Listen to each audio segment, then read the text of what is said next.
આપનું નામ? રણદીપ નગીનભાઈ નાયકા.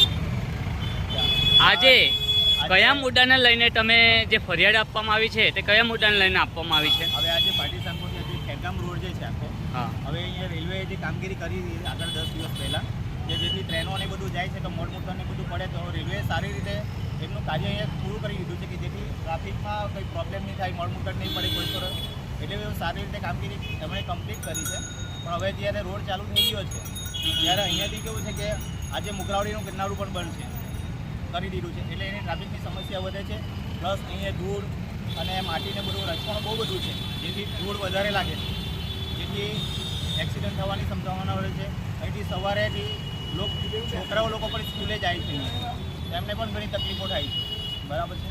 અને જેવી રીતે ટ્રાફિક તમે જોઈ શકો છો, ટ્રાફિક ને એવું થતું હોય તો ધૂળ ને એવું વધારે હોય તો કોઈને ડમગુરાથી મોત પણ થઈ જશે. બરાબર. ઓકે, જે તમે ઇન્ટરવ્યૂ આપ્યું તે બદલ આપનો ખૂબ ખૂબ આભાર.